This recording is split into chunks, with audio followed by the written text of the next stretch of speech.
누가복음 10장 25절부터 37절까지 제가 쭉 봉독하겠습니다. 누가복음 10장 25절부터 쭉 보겠습니다. 어떤 율법사가 일어나 예수를 시험하여 가로되 선생님, 내가 무엇을 하여야 영생을 얻으리이까? 예수께서 이르시되 율법에 무엇이라 기록되었으며 내가 어떻게 읽느냐? 대답하여 가로되 내 마음을 다하며 목숨을 다하며 힘을 다하며 뜻을 다하여 주 너의 하나님을 사랑하고 또한 내 이웃을 내 몸과 같이 사랑하라 하였나이다. 예수께서 이르시되 내 대답이 옳도다. 이를 행하라. 그러면 살리라 하시니 이 사람이 자기를 옳게 보이려고 예수께 여짜오되 그러면 내 이웃이 누구오니까? 예수께서 대답하여 가라사대 어떤 사람이 예루살렘에서 여리고로 내려가다가 강도를 만나매 강도들이 그 옷을 벗기고 때려 거반 죽은 것을 버리고 갔더라. 마침 한 제사장이 그 길로 내려가다가 그를 보고 피하여 지나가고 또 이와 같이 한 레위인도 그곳에 이르러 그를 보고 피하여 지나가되 어떤 사마리아인은 여행하는 중 거기 이르러 그를 보고 불쌍히 여겨 가까이 가서 기름과 포도주를 그 상추에 붓고 싸매고 자기 짐승에 태워 주막으로 데리고 가서 돌보아주고 이튿날에 데나리온 둘을 내어 주막 주인에게 주며 가로되 이 사람을 돌보아주라. 부비가 더 들면 내가 돌아올 때에 갚으리라 하였으니 내 의견에는 이 세 사람 중에 누가 강도 만난 자의 이웃이 되겠느냐? 가로되 자비를 베푼 자니이다. 예수께서 이르시되 가서 너도 이와 같이 하라 하시니라. 아멘. 먼저 이 집회를 하다가 혹시 잊어버릴 것 같아서 가장 귀한 것 먼저 말씀드리겠습니다. 성령님의 음성을 정말 듣는 법이죠. 제가 하나님의 음성을 들은 것은 처음 주님을 만날 때였습니다. 그리고 이제 제가 주의 길을 가겠다고 결단을 하자 모든 음성이 다 끝나버렸습니다. 그리고 13년 동안 엄청난 고생을 아무 소리도 못 듣고 어떤 감동도 못 받고 13년 동안을 얼마나 어려움 가운데 지냈는지요. 그런데 그 어려움 가운데 지내는데 어느 날 이제 좀 아이들도 버려진 아이들도 함께 살면서 학교를 다니게 됐습니다. 저는 지금까지 한 20년 가까이 혼자 살아왔어요. 애들하고 함께 이제 살아왔죠. 애들 쌀이 있으면은 밥을 좀 해가지고 도시락을 싸서 콩을 이렇게 졸려가지고 간장에 졸여가지고 하트 모양으로 이렇게 도시락에 싸주기도 하고요. 계란이 생기는 날은 프라이를 해서 다 뜯어가지고 하트 모양으로 이렇게 해주기도 하고 편지를 써서 보내기도 했습니다. 그리고 애들에게 너희들은 부모님이 다 너를 버렸어도 세상에 버렸어도 우리 하나님과 나와는 너를 버리지 않는다. 네가 나를 버리든지 네가 하나님을 버리면 버려도 절대로 너를 안 버리겠다. 사랑한다고 하고 편지를 써서 도시락하고 이렇게 같이 주고 했습니다. 어느 날 그 많은 힘든 어려움을 다 겪고 이제는 거의 이 고난에 끝나간다 하는 마음이 이상하게 제 마음에 들었습니다. 학교를 그때도 또 이제 학교를 이제 아이들에게 보내고 저 혼자 늘 하던 대로 강대상에 뭐 조그만 요만한 요 까만 둘레만한 그런 교회였습니다. 거기에 강대상 하나를 놓고 그 강대상이 제 집이고요. 아이들이 이렇게 그 의자 몇 개 있는데 거기에 아이들이 이렇게 살고 있었습니다. 근데 그날도 학교를 다 보내고 이렇게 주님 앞에 주님 오늘 학교를 다 보냈어요. 오늘 쌀을 좀 주세요. 그래야지 애들하고 저녁을 먹을 수 있잖아요. 그래서 기도를 했는데 갑자기요. 내 종아 하는 게 마음으로 이게 마음인지 귀로다가인지 이거 헷갈릴 정도로 아주 크게 들려왔습니다. 그래서 기도하다 말고 벌떡 일어나서 누가 나를 불렀나 하고 이렇게 돌아봤더니 아무도 없어요. 혹시 바깥에서 누가 뭐라고 하는 것을 내가 잘못 들었나 하고 나가서 살펴보니까 아무도 없었습니다. 그래 혹시 주님의 말씀이 아닌가 하는 생각이 얼른 드는데 주님이시겠구나 해가지고 이 교회 뭐 작은 교회니까 얼른 뛰어와서 강대상에 다시 엎드려서 주님 부르셨어요? 저예요. 그랬더니 말씀이 다시 시작이 되기 시작을 했습니다. 내 종아 그게 얼마나 울음이 나는지요. 이게 13년 만에 듣는 그런 음성이었습니다. 그리고 제가 편안하게 아주 잘 의사로서 살다가 그 엄청난 고난의 현장에, 그러니까 여러분 어느 정도냐면은 노숙자하고 같이 살았어요. 노숙자들은 집이 다 허물어지는 폐허 같은 데서 삽니다. 거기 이불 한 장을 깔아놓고 한 7, 8명이 그 안에서 사는 거예요. 이 사람들은, 노숙자는 다른 게 노숙자가 아니라 알코올 중독자돼요. 보니까 전부 술에 하루 종일 취해서 있는 사람들이었습니다. 이불에다가 대변을 그냥 봐요. 거기서 누가 자고 있으면 거기다 대고 그냥 소변을 막 봐요. 얼마나 냄새가 나는지요. 여름에는 구데기들이 그렇게 슬어요. 그럼 그걸 갖다 털고 또 자는 거예요. 얼마나 악취가 나는지요. 도무지 거기서 잠깐 동안 숨을 쉴 수도 없었어요. 그래도 이제 사람들이 안 하는 것을 제가 해야 됐기 때문에 그 한쪽 구덩이에서, 그 이불에서는 자질 못하고요, 한쪽 구덩이에서 궁뎅이를 땅에 대고 무릎을 세우고 무릎을 이렇게 깍지를 쥐고 이 코너 된 그쪽에서 그냥 이렇게 하고 자는 거예요. 돈이 생겼을 때는, 쌀이 좀 생겼을 때는 쌀을 잃어다가 이렇게 하고 있으면 노숙자들은요, 이 자기가 세다는 걸 보여주기 위해서는 남을 때립니다. 그리 제가 이제 이렇게 밥을 하고 있으면 술이 취해가지고 발길로 뒤에서 차요. 그럼 나동그라지면 이 사람은 저를 때렸기 때문에 그래도 센 사람이 되는 거예요. 이런 세계였습니다. 이런 곳에서도 꽤 오랫동안 지내고, 또 그 사람들 밥을 해주고 치울 거 다 치워주고요. 그래도 그렇게 때려요. 그리고 이제 집에, 교회에 와가지고 아이들하고 또 지내기도 하고요. 이런 삶을, 참 힘든 삶을 살았습니다. 그런데 주님께서 뭐라고 말씀하시냐면, 내 종아, 내가 다 봤다. 아이고, 얼마나 눈물이 나는지요. 저는 주님이 저 보지도 않는 줄 알았어요. 그냥 죽으면은, 이 땅에서 살다가 죽으면은 우리 주님하고 함께 사는 것, 그것이 모양이다. 이 땅에 나에 대해서는 내가 주인이기 때문에 하나님이 아무것도 해줄 수 없는, 하다못해 라면 하나 주실 수 없는 그런 삶을 내가 살고 있구나, 그런 생각을 늘 하고 살아왔습니다. 그런데 다 봤다고 하시더라고요. 저는 우리 집안 식구에, 우리 누님도 저기 와 계시지만은 얘기를 안 했어요. 제가 고난당하는 얘기를 안 했습니다. 하나님이 주시는 고난인데, 구태여 형제들 또에게 찾아가, 부모에게 찾아가서, 아니 제 친구들을 찾아가면 얼마든지 도움을 받을 수가 있었습니다. 그러나 지금까지 친구들을 만나지 않았어요. 제가 행방불명자로 분류가 되어 있다고 하는 얘기를 들었어요.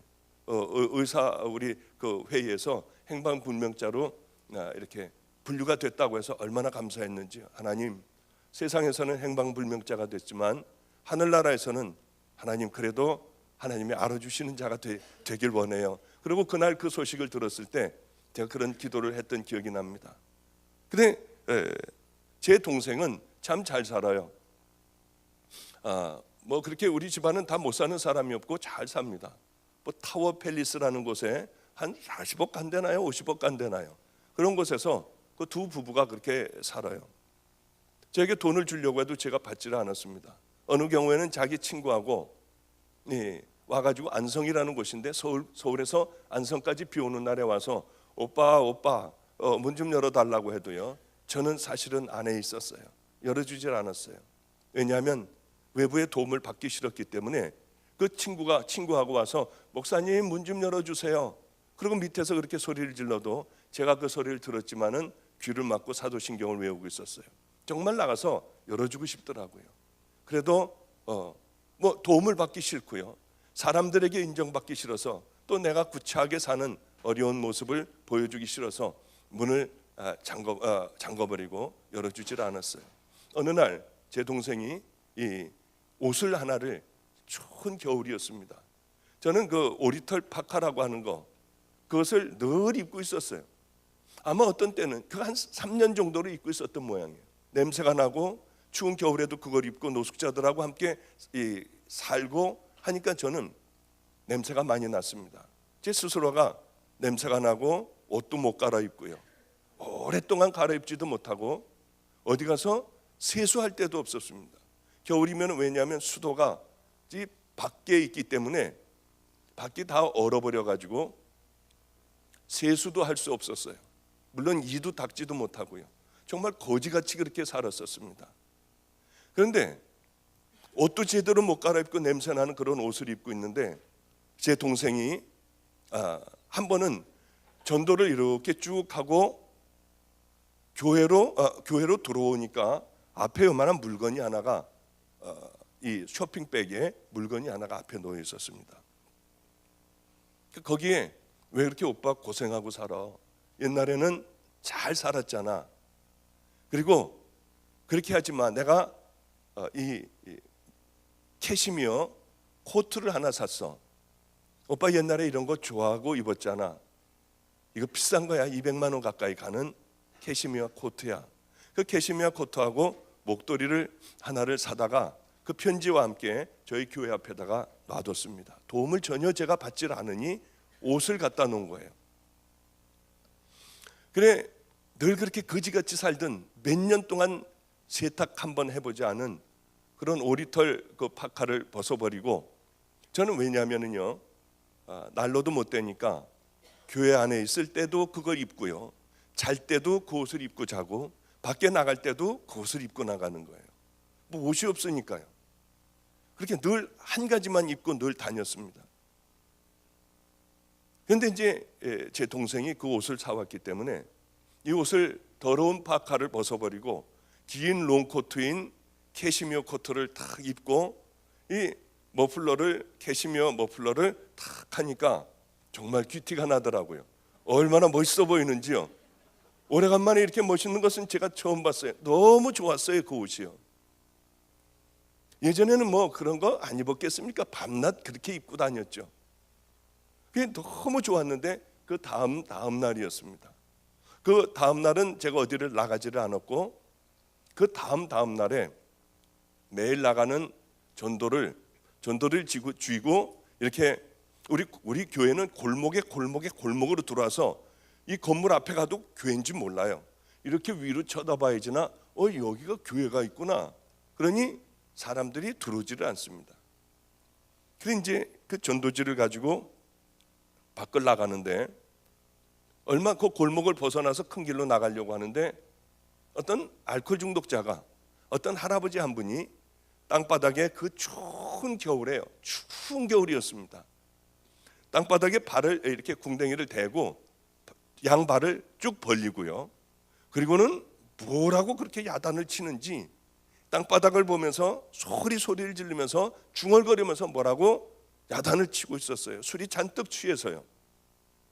근데 그분은 아주 얇은 옷을 입고 있으면서도 추워하지를 않았어요. 지나가다가 그것을 이제 딱 이 2번 입었을 때였었죠. 나가서 보는데 그 할아버지가 그렇게 술이 취해서 땅바닥에 뭐라고 했어요. 얼마나 추울까 할아버지가. 내가 얼마나 춥게 지냈는데 저 할아버지 얼마나 추울까 하고 그 코트를 벗어가지고 할아버지를 이렇게 단추를 채우고 입혀드리는데 입에 담지 못할 욕을요 저한테 막 하는 거예요. 냄새가 나고요. 할아버지는 아주 무서운 눈으로요 쳐다보면서 그렇게 막 욕을 해댔어요. 할아버지 그러지 마세요. 얼마나 추워요. 그리고 이제 제 그 코트를 제 동생이 사준 코트를 입혀주고 또 제가 하고 있던 머플러를 이렇게 할아버지에게 둘러드렸어요. 할아버지도 아니고 할아버지로 막 이렇게 넘어가는 그런 한 50대 후반 나이 정도, 중반 나이 정도는 됐을 것 같습니다. 그러니까 저도 정말 할아버지군요.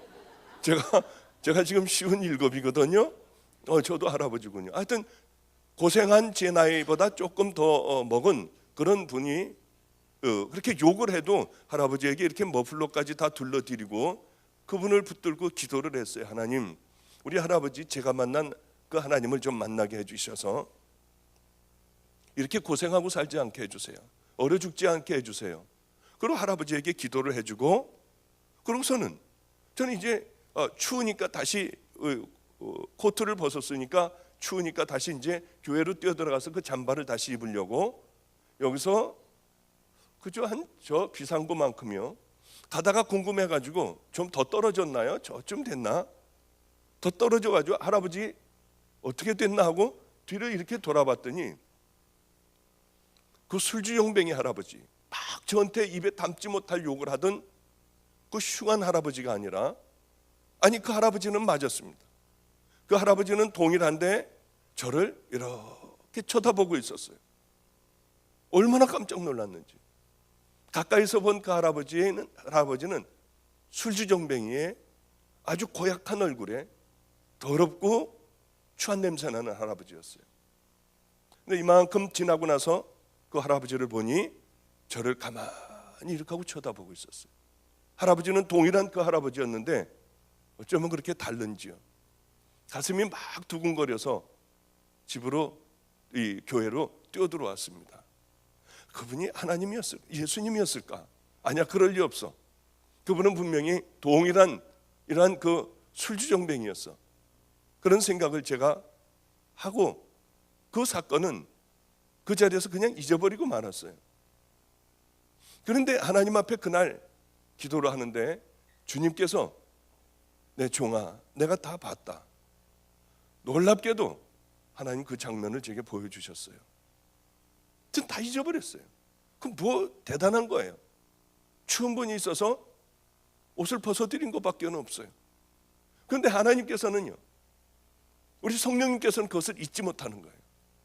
고맙다고 하셨어요.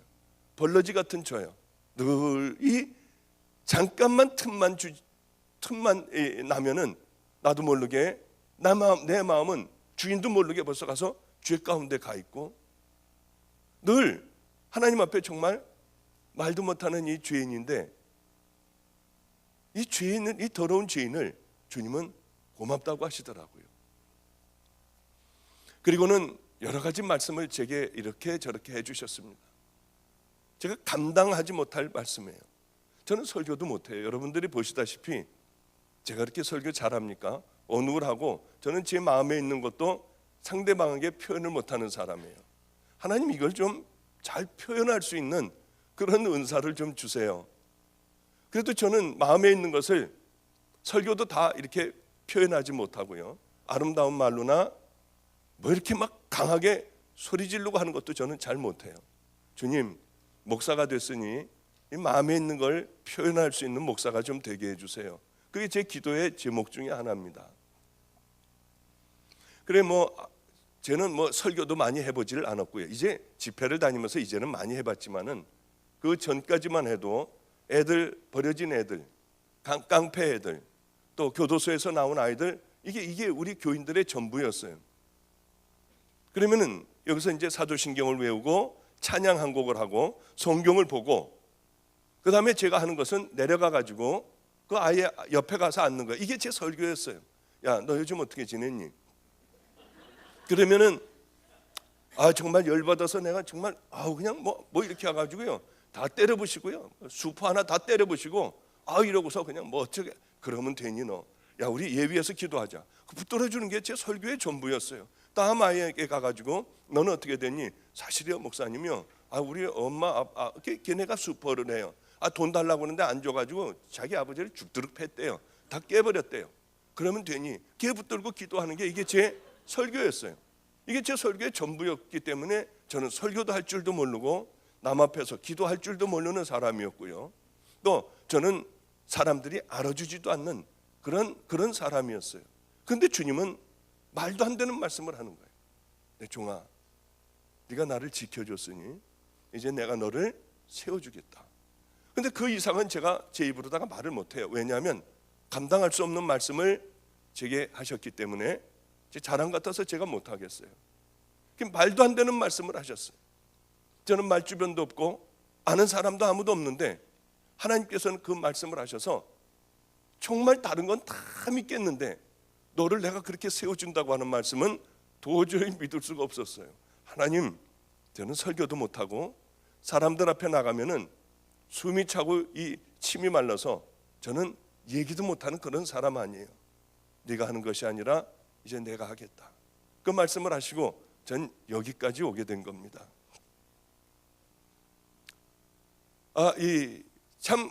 여기까지 오면서 정말 주님은 살아계시구나. 왜냐하면 저를 아는 사람 같으면은 저는 이런 데 올 수 있는 사람이 못 돼요. 이걸 전부 주님이 여기까지 인도해 주셨구나라고 하는 사실을 저는 너무나도 잘 압니다. 그런데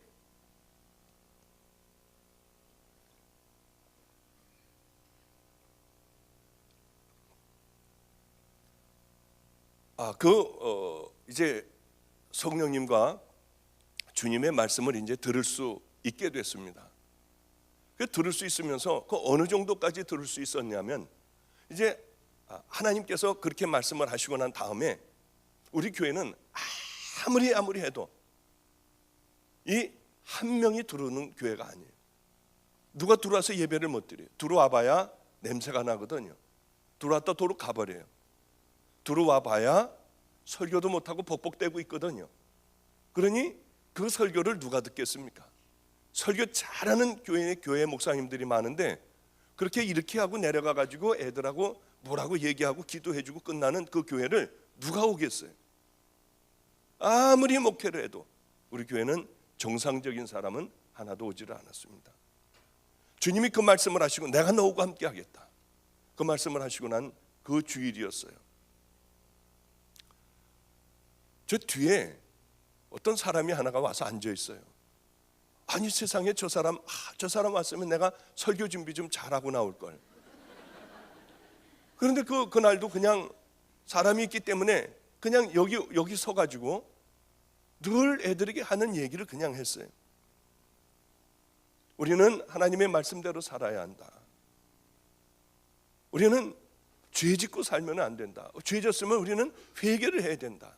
그 얘기를 그냥 늘 하던 얘기예요. 우리는 하나님의 자녀인데 부끄럽게 살아서 되겠느냐. 그런데요, 애들이 울더라고요. 이상하게. 저 뒤에 왔던 사람이 이렇게 엎드려서 우는 거예요. 그럼 뭐 밤낮 하던 얘기였거든요. 저는 설교 제목, 설교도 잘 할 줄 모르고 뭘 깊이 연구할 줄도 모르기 때문에 그냥 그렇게 늘 하던 얘기밖에는 못해요. 그런데 저 사람이 울고 이 기도가 끝나고 저 사람에게 가려고 했더니 벌써 가버리고 없어요. 그 다음 주에 누굴 데리고 왔어요. 그리고 대전에서도 누가 오기 시작하고 서울에서도 누가 오기 시작하고 우리 아버님이 아는 그런 사람도 오기 시작을 하면서 교회는요 정말 순식간에 가득 찼어요. 이 작은 교회이기 때문에 순식간에 교회가 꽉 들어차게 됐어요. 얼마나 참 재밌었는지요. 그리고 조금 있다가 큰 교회로 옮겼습니다. 이제 그 얘기는 아마 내일쯤에 되지 않을까 생각을 하는데 큰 교회로 옮겼어요. 예전에 있던 교회보다 훨씬 큰 교회였습니다. 야, 여기는 3년 동안만 열심히 하면 되겠구나 하는 생각을 했어요. 3년 동안만 죽도록 가서 전도하면은 여기가 채워지겠구나. 그런데요, 한 달 반 만에 교회가 가득 차버렸어요. 너무나도 신기했어요. 설교나 제대로 할 줄 알아야죠. 그런데 사람들이 몰려오기 시작하여 그 수많은 세월들을 한 명도 교인 없이 그렇게 지내오다가 주님께서 내 종아, 내가 너하고 함께 하겠다고 한 그날서부터 교회를 옮기기까지는 그렇게 오랜 시간이 걸리질 않았어요. 옮기고도 금방 이렇게 가득 차게 됐어요.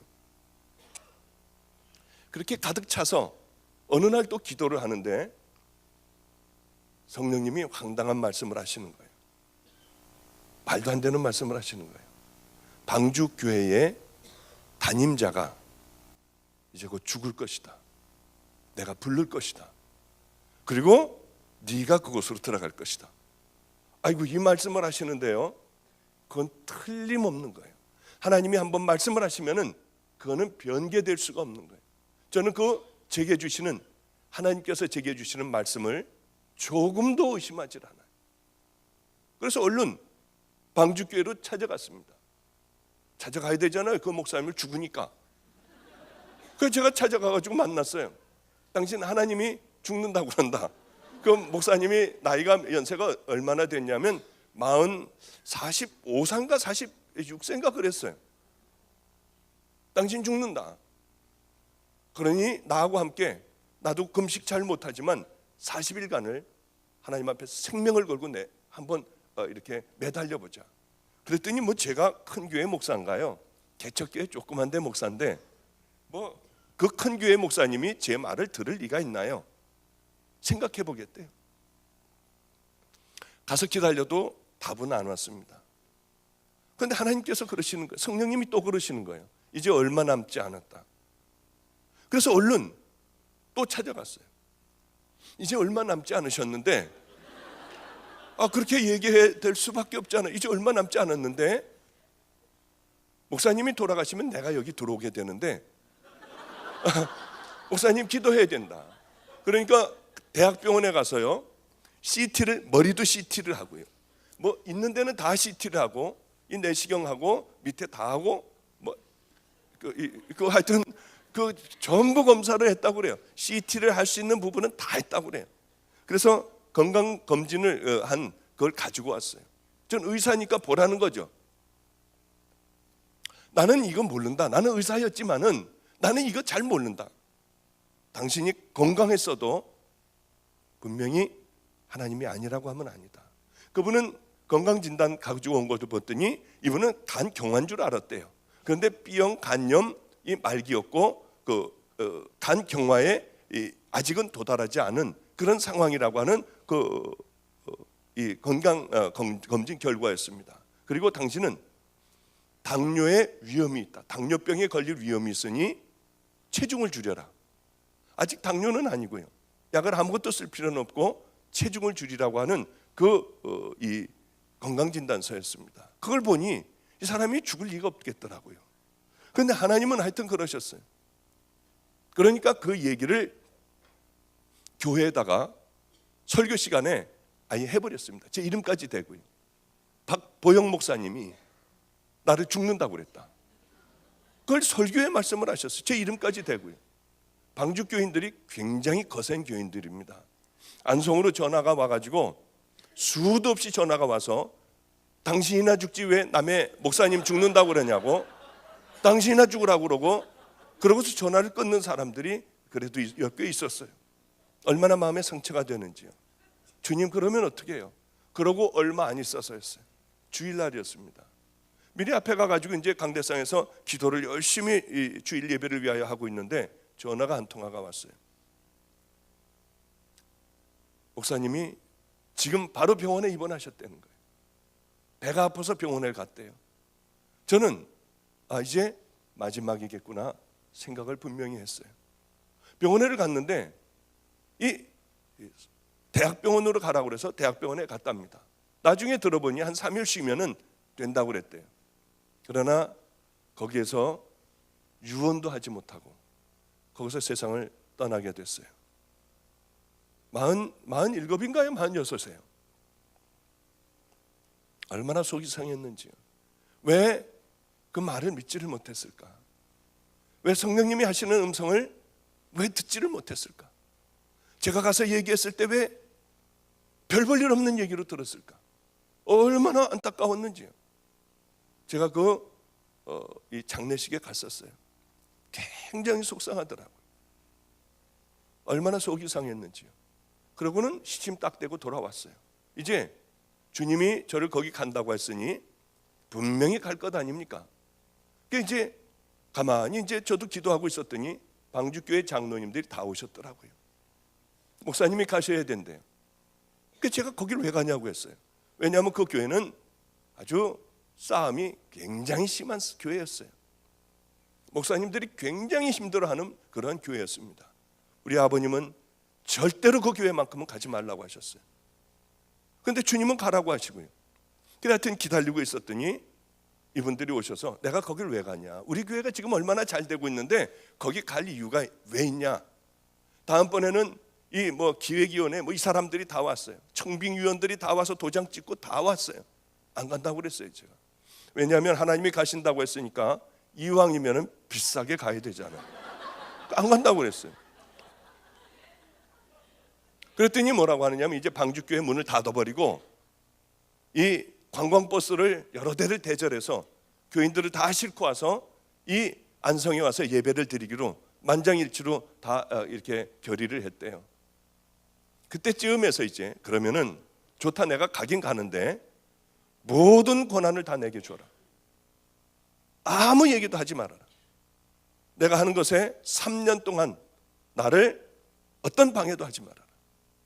모든 권한을 준다고 하면 내가 가겠다. 그러고서 도장을 찍고 아주 비싼 가격에 저는 방주교로 가게 됐어요. 그 아주 되먹지 않은 교회였어요. 밤낮 예배가 끝나면 머리끄댕이를 끌고 싸우고요. 그러고는 아주 서로 다들 아기 받쳐 싸우는 그런 교회였어요. 그곳에 제가 가게 됐어요. 너무나도 감사한 게, 그런데 저만 보면은 상처를 받은 게요, 저만 보면 다들 도망을 다니는 거예요. 말을 하려고 들지를 않아요. 피하고요. 가다가 저를 보면 쑥 돌아서고요. 얼마나 상처가 되는지요. 그래서 이제 한 자매가 저를 보더니 가다가 말고 쑥 돌아서서 지하실로 가요. 이건 도저히 안 되겠다. 참을 수가 없었어요. 따라 내려갔습니다. 따라 내려갔더니 막다른 골목에서 이렇게 하고 가리고 있었어요.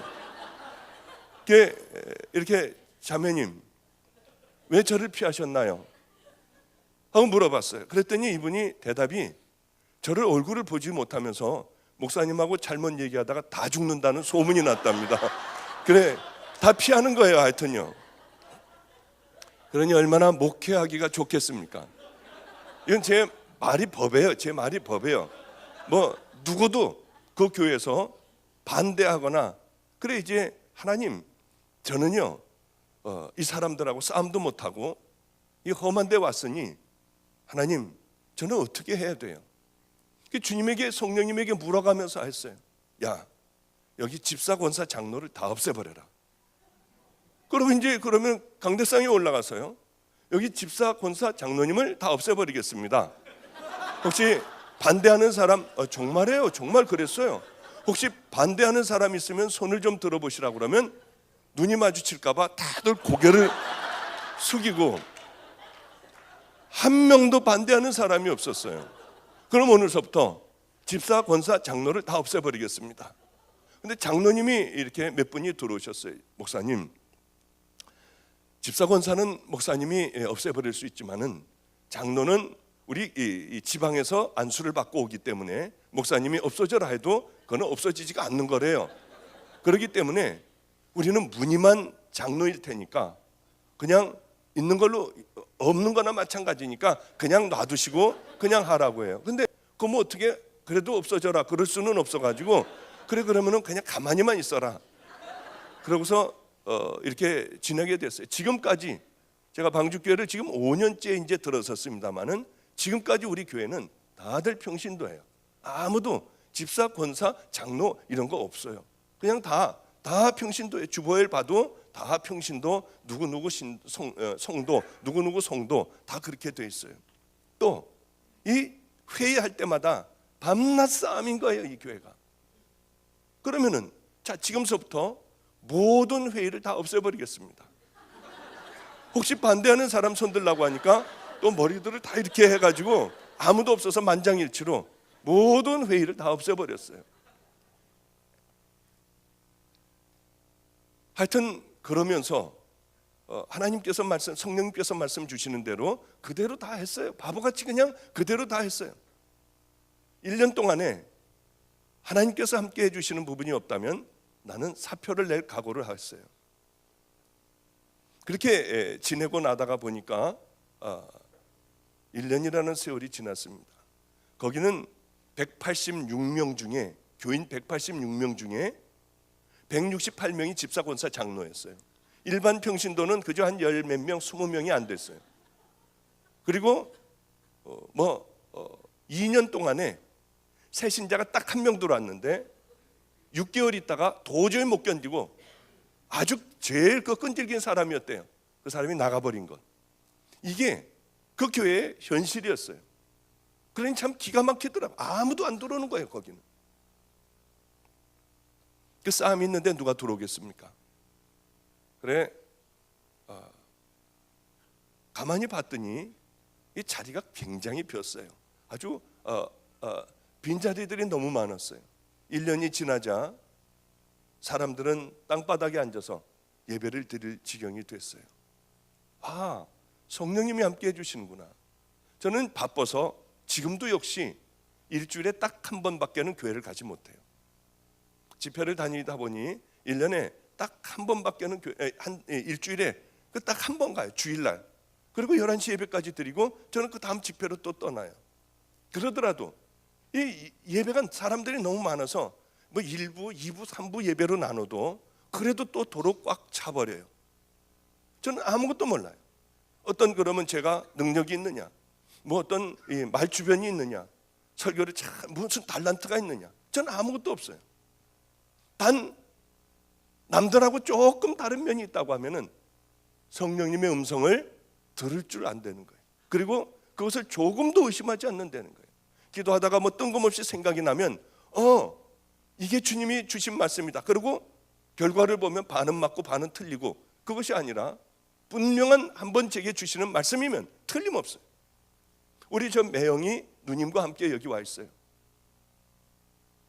어느 날 제가 집회가 있어서 우리 누님네 집에 샌프란시스코에 있을 때 거길 가게 됐어요. 매형하고 누님하고 그 집안 식구가 앉아서 예배를 드리는데 성령님이 말씀을 하시더라고요. 황당한 말씀을 하시는 거예요. 우리 매형 보고 너는 곧 죽을 것이다. 왜 이렇게 그런 얘기만 저에게 자꾸 해주시는지요. 이게 얘기하기가 얼마나 어려운데요, 이게 말을 해야 되나 말아야 되나 하다가 우리 큰 누님에게 가서 우리 매형이 죽는다고 하는데 이거를 내가 얘기해야 돼 말아야 돼. 야, 그런 얘기 하지 마. 큰일 나. 미국은 그런 얘기 하는 거 아니야. 시험 들어. 그래서 이제 우리 어머님에게 또 말씀을 드렸어요. 이게 한 2년 전인가 3년 전인가 2년 전인가 모르겠습니다. 우리 어머님에게 말씀드렸더니 그런 얘기를 어디서 하느냐요. 그러면은 어떻게 가만히 입 다물고 그냥 가서 그냥 네가 기도만 해주라고 그래요. 그럴 수는 없잖아요. 뻔히 보면서 죽는 걸 뻔히 아는데 그럴 수는 없잖아요. 건강한 분이었어요. 그런데 도저히 하나님의 말씀을 분명히 필요해서 주셨는데 제가 얘기 안 할 수는 없었어요. 그래서 미안하지만 매형은 죽는다고 그랬어요. 오래지 않아서 죽을 것이다. 그러니 회개할 것 있으면 회개하고 하나님 앞에 바로 살 것 있으면 바로 살아라. 다행히도 시험에 들지는 않았어요. 그런데 바로 얼마 안 있다가 좀 힘이 들어 병원에 가보니 이 골프공만한 간에 급성 암이 생긴 거예요. 그래서 그 암은 진행되기 시작을 했어요. 저희 누님이 소리를 지르며 저에게 전화를 했어요. 막 울면서요. 기절을 했다가 또 일어나서 전화를 하고요. 박 목사는 하나님하고 친하잖아. 빨리 얘기 좀 해달래요. 하나님 앞에 잘 얘기 좀 해달라고 하며 소리 지르고 울고 기도하다 또 기절을 하는 거예요. 그런데 정말 죽음의 문턱까지 갔었어요. 너무나도 하나님 앞에 감사한 것은 그리고 암이 급속히 번져나가기 시작을 했어요. 스탠포드 대학에서. 그런데 마지막 정말 회개를 아주 기가 막힌 회개를 했는지 하나님께서는 기가 막힌 우여곡절 끝에 간이 하나가 왔어요. 그게 트랜스플란테이션이죠. 그것을 하려고 하는데 너무 작은 거예요. 이미 암은 다 퍼져 있고요. 이제 끝났구나 했는데 의사도 이제 끝났다. 이제 끝났으니 마지막이다. 각오들을 다 해야 된다. 그랬는데 바로 얼마 지나지 않아 간이 또 하나가 왔어요. 그래서 간 이식을 아주 기가 막히게 하고요.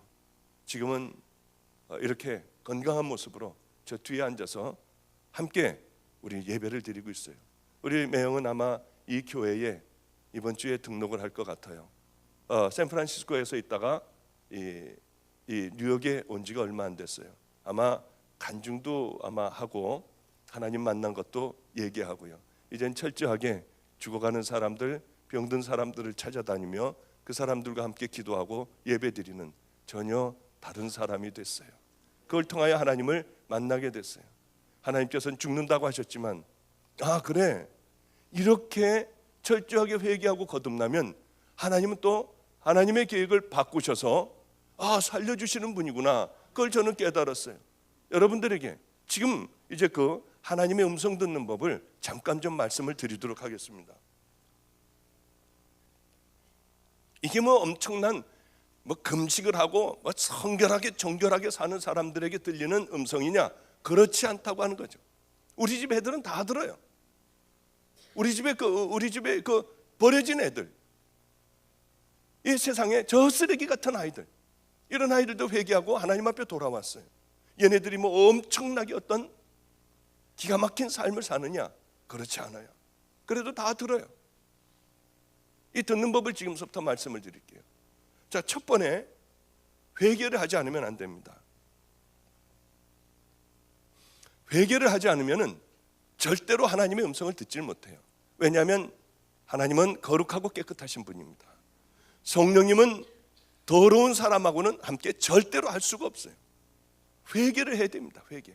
철저한 회개를 하지 않으면은 우리는 평생 가도록 구원도 못 받고 절대로 받지 못합니다. 회개가 이루어지지 않았다면은 여러분 다 지옥 가요. 그건 틀림없는 얘기입니다. 십자가 앞에서 십자가를 만난다고 하는 것은 회개하는 것을 의미합니다.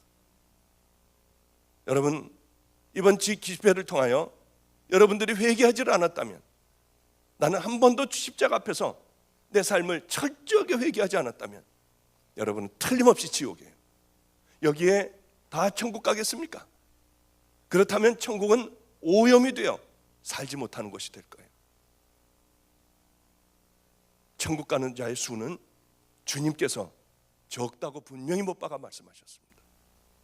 그 귀한 것이 어떻게 아무나 우리같이 더럽게 살아가며 어떻게 아무나 들어가는 것이겠어요? 청함을 받은 사람들은 수도 없이 많습니다.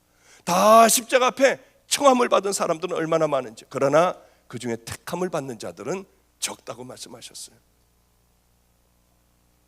철저하게 여러분, 나는 천국 백성인가? 그렇지 않은가? 그것은 나는 회개했나 회개하지 않았나? 거기에 달려 있습니다. 그리고 회개하더라도 죄는 또 져요. 어떻게 죄 안 짓는 사람? 저도 죄 져요. 아까 목사님하고 잠깐 말씀을 드렸지만은 제가 집회를 이렇게 하고 가면 사람들이 저를 뭐 대단한 사람인 줄 알아요. 절대 그렇지 않아요. 이 마음에도 음란이 있어요. 이 마음에도 욕심이 없겠어요. 이 마음에도 왜 거짓이 없겠어요? 모든 것 여러분들이 가지고 있는 것 다 가지고 있어요. 왜 넘어지지 않겠어요? 왜 쓰러지지 않겠어요? 그렇지 않고 나는 똑바로 가는 나는 주의 종이다 하면 그 사람은 거짓말쟁이에요. 인간인데 어떻게 그럴 수가 있겠어요? 예수님 외에는 그렇게 똑바로 산 사람이 없어요. 그러나 우리에게는 십자가가 있기에 십자가 앞에서 또 회개를 하는 거죠. 정말 바로 살려고 몸부림을 치는 거죠. 그래, 회개하지 않으면 하나님 나라를 볼 수도 없고요, 들어갈 수도 없는 겁니다. 여러분, 날마다 죄지면은 그 주님 앞에 십자가 앞에 회개하세요. 그러면 되는 겁니다. 저는 우리 집 애들을 이제 아이들을 어떻게 만났냐면 길거리를 이제 전도하면서 구석구석을 다 다녀요. 우범지역도 다니고 다리 밑도 다니고 다 쳐다보면서 다녀요. 터미널도 가서 여기저기도 기웃거리며 전도를 해요. 그러다 보면 아이들을 만나게 되죠. 얼마나 더러운지요, 애들이요. 길거리에 사는 아이들은 3년 4년 속내에도 갈아입지도 않아요. 그냥 더러운 오물 묻은 채로 그냥 살아가요. 얼마나 냄새가 나는지요. 그 아이를 쓰러져 있는 아이가 있거나 이런 아이들이 있으면 업고 와서 깨끗하게 닦아줘요. 뜨거운 물을 받아서 통 속에 집어넣어 놓고 정말 머리도 한 20번은 빨래비누로 막 이렇게 닦아주고요. 그리고 빗으로 빗기고 또 샴푸로 하고 이 때 타올로 때 다 밀어주고 하는데 정말 딱지로 이렇게 떨어져요, 애들이요. 이렇게 때를 불리고 난 다음에 그냥 이렇게 쑥 밀어도요, 정말 다 벗겨져요. 깨끗하게 애들을 닦여줘요. 이 아이들의 속옷은 다 오물투성이에요. 그럼 지퍼백에다가 잘 속옷을 다 집어넣어 놓습니다. 더러운 냄새 나는 그 옷을 다 집어넣어서 딱 밀봉을 해서 잘 간수를 해요. 그리고 이 아이에게 새 옷을 다 입히죠. 청바지도 입히고요, 티셔츠도 입히고요. 그리고 아이에게 이 때를 많이 벗겼기 때문에 쓰라릴까 봐 로션을 전부 발라줘요. 그리고는 데려나가서 머리도 깎아주고 양말도 이제 신발도 사주죠. 그럼 전혀 다른 아이가 되는 거예요. 그러나 우리 집 집안 식구는 아직 아니에요. 우리 집 집안 식구가 되려면 몇 가지 과정을 거쳐야 됩니다. 그 중에 하나가 이제 이 아이를 한 20일, 한 달쯤 되면 이 아이를 다시 제가 불러서 예전에 입던 옷 있지 않습니까? 그것을 손 위에다가 주면은요 얼른 버려요. 더러워서요. 그것을 냄새도 맡게 하고요. 이 방으로 데려와서 너 옷 싹 벗어라. 새 옷 싹 벗어라. 그리고 예전에 입던 더러운 오물투성이인 그 옷을 입혀요. 애는 도저히 이해 못하고 이건 못 입어요. 안 입으려고 그래요. 이걸 어떻게 입느냐요. 지가 늘 입고 있던 옷이에요. 그러면은 그 옷을 다 입혀요. 그리고 일로 와라 하면은요 더러운 이 오물이기 때문에 걷지도 못해요. 애들이 잘 더러우니까 이렇게 빨리 좀 엉거주춤하고 걸어요. 그럼 제가 평생에 기억에 남을 얘기들을 해주죠. 야, 너는 이거 늘 입고 있던 옷이야. 하나도 더럽다고 생각하지 않던 그런 네 입고 있던 옷이야. 그러나 네가 깨끗하게 닦고 새 옷을 입고 보니 그러다 더러운 옷을 다시 입으니 어떠니 못 견디겠대요. 빨리 좀 벗고 싶대요. 그래 너는 네가 이제 주님 안에서 새로운 하나님의 자녀가 되었으니 다시 옛날에 더러운 것으로 돌아가 이 더러운 것을 입고 더러운 것을 먹고 더러운 길거리에서 살아가면은 너는 하나님을 떠난 그런 삶은 너는 다시 더러운 것으로 돌아가는 것이다. 이제 깨끗해졌으니 죽는 그날까지 깨끗해져야지. 그럼 애들이 고개를 끄덕거려요. 옷을 갈아입히면은 얼른 들어가서 먼저 다시 씻어요. 그리고는 새 옷을 입어요. 마찬가지죠. 우리는 왜 그렇지 않겠어요? 하나님의 자녀가 됐습니다. 깨끗하게 회개하고 하나님의 자녀가 됐어요. 어떻게 옛날에 더러운 가치관으로 어떻게 우리가 살아가겠어요? 하나님의 자녀가 되었는데 제가 어떻게 하나님을 만나고 주님이 나를 여기까지 이끌어 주셨는데 옛날에 더러운 삶을 다시가 술 먹고 담배 피고 온갖 더러운 짓을 제가 다 하겠어요? 저는 차라리 죽음을 택해요. 절대로 그곳에 다시는 안 가요. 정말 주님이 아시지만은 저는 이 자리에서 죽는 것이 낫지 더러운 곳으로는 절대 가지 않아요. 왜? 저는 하나님의 자녀거든요. 하나님의 종이거든요. 이제는 변할 수 없는, 누가 때려도 총을 가지고 쏜다 해도 너 믿을래 안 믿을래? 믿은다 하면 쏜다 해도 저는 변화될 수 없는 하나님의 자녀가 되었거든요. 이 땅엔 참 짧아요. 이 짧은 세상에 이제 내가 어떻게 살아가야 할 것인가? 다 죽어요. 심판대 앞에 다 서게 됩니다. 그런데 이 땅에 우리가 어떻게 사느냐? 이 땅은 저는 가만히 생각을 해보면 리허설하는 곳이다. 그렇게 생각을 해요. 이제 본 무대가 시작되기 전에 열심히 연습을 하는 거예요. 얼마나 리허설을 잘했느냐에 따라, 연습을 잘했느냐에 따라 본 무대는 어떻게 성공하느냐 실패하느냐 이게 달려있는 것 아니겠습니까? 우리는 동일하게 이 땅의 우리들의 삶이 리허설을 하는 삶이다. 그런 생각을 저는 해요. 열심히 주님의 뜻대로 살아가는 거예요. 주님이 뭘 원하시는가? 우리가 성경을 읽고 그 말씀에 순종하며 살아가려고 몸부림치며 우리들의 적은 것부터 하나하나 변화시켜 나가고 그분의 뜻에 맞는 그런 삶을 살아가는 거죠. 만약에 열심히 우리가 그런 삶을 살아간다면 세월이 흐르면 흐를수록 우리들의 믿음의 발자취는 똑바른 천국을 향해 갈 것이고 그런 거 아무것도 생각하지 않고 그냥 교회 와서 예배드리는 것 하나로 구원받았다고 생각하고 그저 겨우 천국만 가면 되지 세상과 이 하나님을 번갈아가며 신앙의 회색지대에 있으며 나는 하나님의 자녀라고 생각한다면 그것은 철저하게 잘못된 믿음과 신앙이라고 하는 것이죠. 그 사람은 10년을 가나 20년을 가나 동일하게 그 믿음으로 썩어진 믿음을 붙들고 그렇게 살아가다가 주님의 심판대 앞에 섰을 때 천인 공로할 얘기를 듣는 그런 사람들이 허다하게 많다고 하는 거죠. 저는 하나님께서 제게 13년 만에 말씀이 계셨어요. 기도를 하는데 이런 부탁을 하셨어요. 저는 분명히 그것은 맞다고 생각하고 성경을 뒤지기 시작했어요. 성경에서 분명히 확정이 됐어요. 확정이 됐습니다. 내 자녀라고 생각하는 자들이, 내 종이라고 생각하는 자들이, 허다한 무리들이 넓은 길로 가고 있다. 멸망의 길로 가고 있다고 하셨어요. 소수만이 천국 자녀들이 될 것이다. 얼른 너무나도 놀랐어요. 충격이었어요.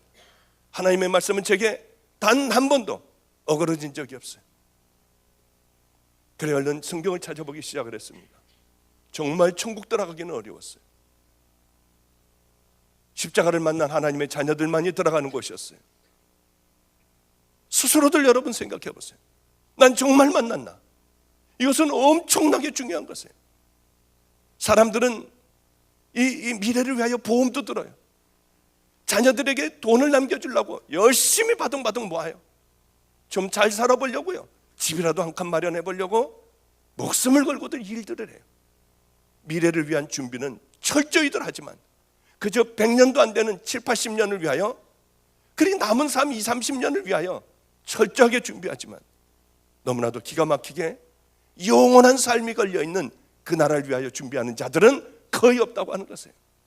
내 신앙과 믿음을 다시 꺼내보고 내가 지금 바른 길을 가고 있나, 아니면 거짓 믿음으로 가고 있나 자꾸 꺼내보며 이것이 올바른 길인가, 아니면 더러운 길로 내가 세상적인 길로 가는가, 나는 하나님의 말씀에 순종하고 사는가, 세상의 가치관으로 살아가는가 자꾸 꺼내보고 잘못됐으면 다시 방향을 바꾸고 잘못됐으면 버리고 싸우고 하는 사람들은 거의 없는 거예요. 거의 그냥 살아가는 거예요. 그냥 살아가는 거예요. 하나님은 분명히 제게 말씀하셨어요. 너무나도 안타깝다고 하셨어요. 다 지옥의 길로 가고 있대요. 얼마나 충격이었는지요.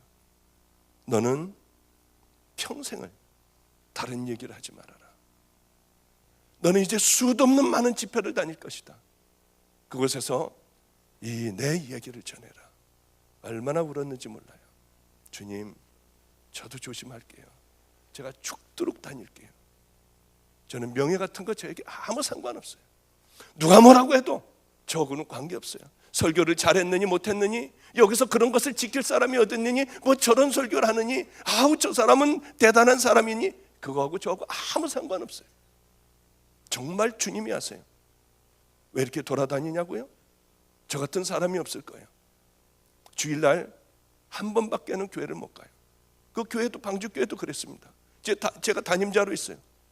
내가 싫으면은, 내가 목회를 잘못하면은 나 나가라고 하면 내가 언제든지 짐 싸가지고 나가겠다. 우리 교회에서 10%만 나를 나가라고 하면은 나는 언제든지 짐 싸가지고 나가겠다. 왜냐하면 이것을 견딜 수 없다고 하면 제가 나가면 되잖아요. 그런 거 두렵지 않아요. 하나도 두렵지 않아요. 제가 두려운 건 주님의 말씀을 지키지 못하는 거예요. 지금까지 거의 1년 반여, 1년 몇 개월, 1년 4개월 동안 쉰 것은 한 주 중에 한 3일 쉬었어요. 한 3일밖에는 쉬지 못했어요. 그리고 저는 다녀요. 돈 위해서 다니냐고요? 대부분 돈 거의 받지 않고 다녀요. 사례비요? 제가 필요한 만큼, 없으면 받고 있으면 저는 안 받아요. 제가 받는 사례비는 대부분 놔두고 다녀요. 필요할 때는 제가 받아요. 명예요? 그런 것도 없어요. 우리 감리교회 목회자들 700여 명이 모인 곳에서도 저는 마음껏 할 만큼 했어요. 장로님들, 감리교회를 움직이고 있다는 감리교회들 전체 장로님들 1000몇백 명이 모인 그 집회에서요. 얼마 전이에요. 예배를 드리는데 장로님이 전화를 숙여서 받고 있더라고요. 도저히 너무나도 화가 났어요. 왜 다들 저렇게 살까? 밖에 나가보니 장사치들이 이 안마기를 파느라고 거기 15대인가 안마기를 놔두고 팔았어요. 성경을 팔고 뭐 별 잡상인들이 다 왔었어요. 장로들이 예배는 안 들어오고 거기서 덜덜덜덜거리고 안마들을 받고 앉아 있더라고요. 제가 소리를 질렀어요. 목사님들은 그런 얘기를 못해요. 장로님들에게 얘기하면 큰 불이익을 당하거든요. 우리 감리교회는 장로님들의 힘이나 목사님들의 힘이나, 아니 오히려 장로님들의 힘이 커져가고 있어요. 소리 질렀어요. 저 장로가 전화 받고 있는 거 봐라. 저런 사람들을 장로로 뽑아서 이제 우리 감리교는 망하게 됐다. 감독 선거할 때 돈을 서로 주고받고 10억을 써야 당선이 되고 장로들은 돈을 달라고 쫓아다니고, 이 감리교회는, 기독교는 세상에서도 그런 짓을 하면 교도소를 보내고 당선된 녀석들은 교도소로 다 보내는데 돈을 주고받으면 다 그렇게 되는데 어찌 우리는 이런 모습이냐. 이 썩은 더러운 것을 한강물을 꺾어다가 여기다가 처박지 않으면 우리는 다 망할 수밖에 없는 자들이라고 했어요. 지금은 마치 중세 시대 같아요. 헌금을 강조하고 큰 교회를 짓고요. 그러면 성공한 목회자들이 돼요. 교인들은 떠받들어져요. 100평이 넘는 집에서 살고 두 부부가 살며 뭐 40억, 60억짜리 집에서 살고요. 얼마나 참 기가 막힌지요. 부끄러워서 혼났어요. 이제 오히려 그렇게 되면 모든 걸 다 내려놓고 병들고 가난한 자들을 붙들고 울고요. 자기들의 재산을 가난한 자들에게 다 나눠주고요. 그리고 하나님이 기뻐하실 그 일들을 하며 마지막 삶들을 정리를 해야 될 텐데, 큰 교회를 한번 해보니 이게 할맛이 나거든요. 자기 자식을 여기에다가 집어넣어 놓고요. 그 다음에 너는 풍성한 삶을 누려라. 너무나도 좋은 회장 같은 자리에 아까워서 놓칠 못하여 자기 자녀들을 그 다음 대대로 물려줘요. 저는 정말 하나밖에 없는 내 생명 같은 아들이 있어요. 그 아들을 위하여 하나님께서 이 아들을 분명히 종이라고 하셨으니, 야, 이거 목사가 되는 그 순간에 노숙자에게 내려가게 해주세요. 절대 교회하지 않게 해주세요. 가난한 자들에게 내려가서 평생을 그렇게 살다가